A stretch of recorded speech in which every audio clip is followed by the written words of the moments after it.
మీరు కూడా ఇండస్ట్రీకి వచ్చేసి టెంప్ట్ అయిపోయి ఇంకో దారిలోకి వెళ్ళిపోయి, అంటే నేను తప్పు రైట్ అని చెప్పట్లేదండి, ఎవరి జీవితానికి వాళ్ళు బాధ్యులు. అంటే ఎగ్జాక్ట్లీ, డెఫినెట్లీ. ఇప్పుడు అంత గొప్ప నటీమణుల గురించి మనం మాట్లాడుకున్నప్పుడు వాళ్ళ జీవితం అయ్యో ఇలా అయిపోయిందని మీరు చెప్తున్నారే, అలా కాకుండా మిమ్మల్ని మీరు కాపాడుకోగలిగారు. Actually you don't need anybody in your life, frank గా చెప్పాలంటే. నేనే రాజు, నేనే మంత్రి అన్ని. ఒకటి స్వప్న, నీ మనసులో ఉన్న అడగాలని అడగలేకపోతున్నావు ఏంటో నేనే ఓపెన్గా చెప్తున్నాను. సినిమా ఫీల్డ్లో అంటే not only field, any place pressure ఉంటుంది. Sexual pressure, whatever. House వైఫ్లకు కూడా ఉంటుంది. ఇష్టం అది, దాన్ని ఎవరు మీ అభ్యంతరం చెప్పడం లేదు. నాకు ఒక ఐటెం ఇలా కూర్చొని మాట్లాడుతున్నాను స్వప్న, నువ్వు నాకు నచ్చేయచ్చు, లేకపోతే వీళ్ళు చూస్తున్నాను చాలా ఐటమ్స్ ఉన్నాయి, అందులో ఏదో నాకు నచ్చొచ్చు. ఇది నా హార్ట్ స్పందన.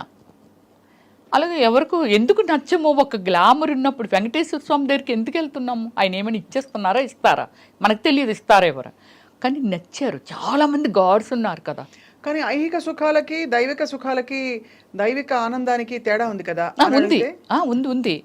ఎగ్జాంపుల్ చెప్తున్నాను అంతే.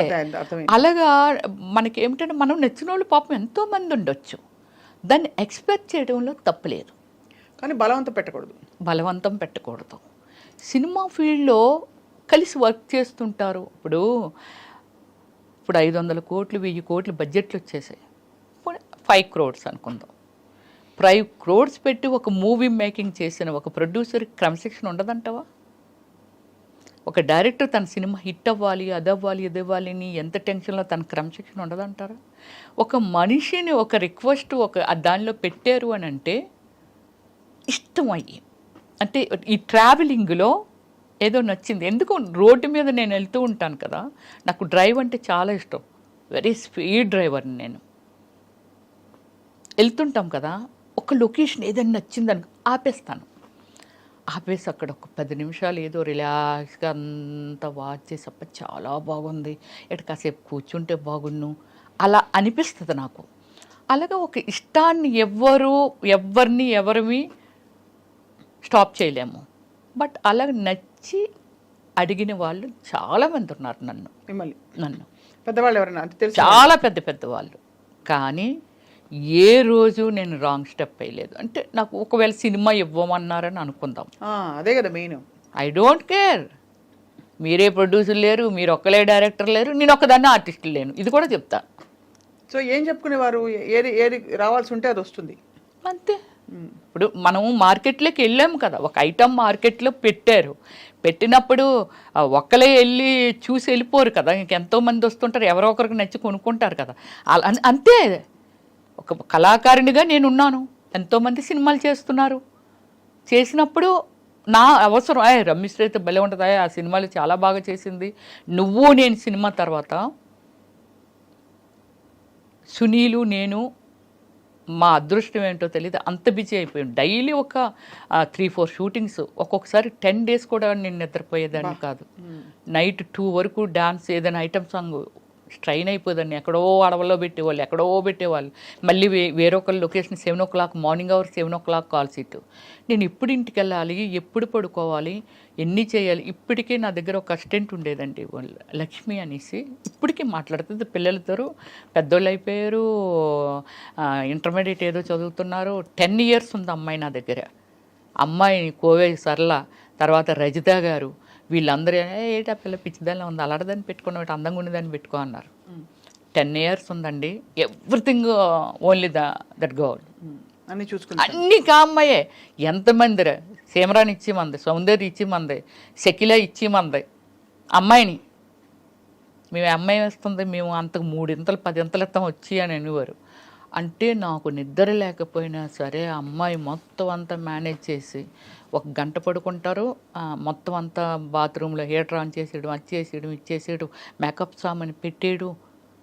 నెక్స్ట్ సినిమా ఏంటి, నా ఏం డ్రెస్ వేస్తాను, ఎలాగేస్తాను, దానికి షేడ్లు కూడా అమ్మాయికి వచ్చేసాయి. అంటే ఈ షేడ్ వేస్తారు మేడం గారు, ఈ కలర్ చీర కడతానన్నారు అని. అంత బ్యూటిఫుల్ వర్కర్ అండి. ఇప్పటికంతకే నేను మర్చిపోలేకపోయాను. 1 ఎకరం ల్యాండ్ కూడా అమ్మాయికి పండించుకొని ఇచ్చాను. బా మా చాలా విలేజ్ గొప్ప విషయం వాళ్ళది కొత్తపల్లి, మాది కొత్తూరు, పక్క విలేజెస్ అన్నమాట. చాలా చిన్నప్పుడు వచ్చింది అమ్మాయి. అమ్మాయిని నన్ను జైల్లో పెడతానని వారు, ఎంత చిన్నపిల్లని వర్క్ లేయడం మా మేడం పెంచుకుంటుంది అనేది. అమ్మాయికి 1 acre కూడా ఇచ్చాను స్వప్న నేను.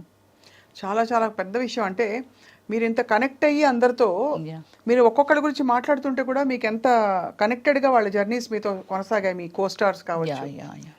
కానీ ఈ మొత్తం జీవితంలో మీరు యాక్చువల్లీ ఏం కోరుకున్నారు? అవన్నీ వచ్చేసాయి. Yes. What did you want? ఇప్పుడు ఇండస్ట్రీకి వచ్చినప్పుడు ఏమనుకుంటారు? పేరు రావాలి, అవును. నేను యాక్ట్ చేయాలి, 10 మంది నన్ను గుర్తుపట్టి మెచ్చుకోవాలి, ఇదే కదా. Yeah. నాకు బోల్డ్ డబ్బులు ఉండాలి, ఇంతే కదా ఉంటాయి. ఎస్. ఇంకేమన్నా ఉంటాయా? అంటే నేను అనేది ఫర్ ఎగ్జాంపుల్ అవార్డ్స్ గెలుచుకోవాలి అలాంటివి ఉంటాయా? అవి వచ్చాయి. అవి వచ్చాయి. మదర్ తెరెసా అవార్డు వచ్చింది for social service, of course. అది కాకుండా మీరు maximum number of languages 9 languages. 9 language. So Telugu, Tamil, Malayalam, Kannada, Oriya, Bhojpuri, Hindi, Punjabi, Bengali. అబ్బా ఎంత గొప్ప లైఫ్, అది కూడా ఇంత షార్ట్ స్పాన్ లో. Yes, exactly. అదే 7 నుంచి ఇప్పటి వరకే కదా ఏదైనా. అంతే. అంటే 26 years లో ఇప్పుడు యాక్ట్ చేస్తున్నారా? ఇప్పుడు అదే నేను పొలిటికల్లోకి వచ్చి చెప్పాను కదా, జగనన్నకి ఇష్టం లేదు సినిమాలంటే అని చెప్పి స్టాప్ చేయడం జరిగింది. బట్ ఇంట్రెస్ట్ ఉందా ఇంకా చేయాలని? ఇప్పుడు మళ్ళీ సెకండ్ ఇన్నింగ్ స్టార్ట్ చేస్తున్నాను నేను. మనకి ఇది నిర్మలమ్మ అమ్మగారు ఎవరైతే ఉన్నారో ఆమె మనకి ఎవరికైనా సరే ఆమెనే ఎగ్జాంపుల్గా తీసుకోవాలి ఎవరైనా. ఎందుకంటే ఆ ఏజ్ వరకు, చనిపోయే మూమెంట్ వరకు ఆమె చేస్తూనే ఉంది. బట్ కళాకారులకి ఇప్పుడు పొలిటికల్ ఆల్సో. సో అయితే